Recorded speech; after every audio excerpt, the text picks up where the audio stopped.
Hello students, hope you're doing well. In this lesson, we are going to be talking about reading compound inequality on a number line. The previous lesson, we discussed how to represent a compound inequality on a number line. And here, we will have the inequality represented and we will be talking about how to actually read it, right? So let's get started. Say, for example, you have an inequality like this, okay?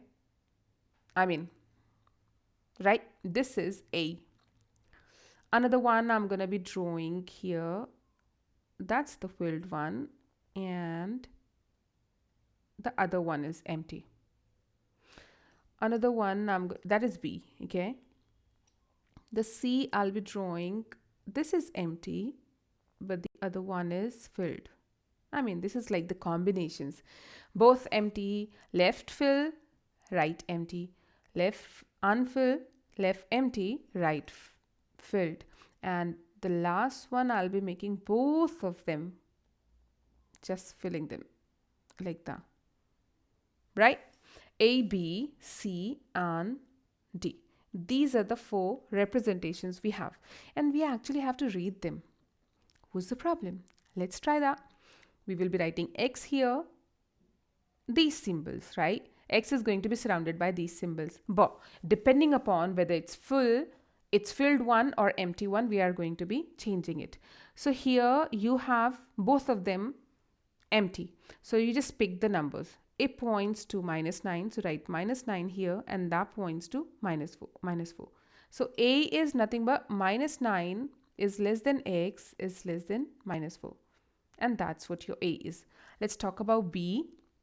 What it points to? It points to 0, less than X, less than 5.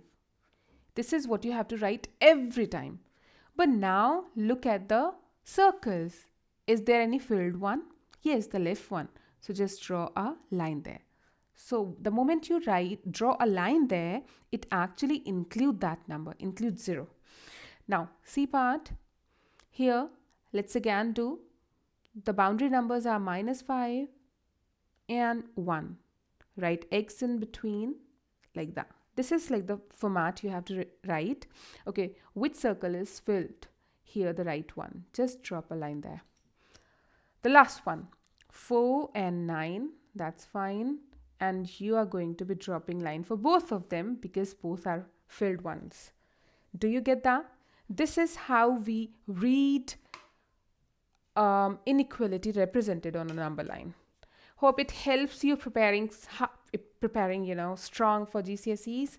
See you soon. Bye-bye. Take care.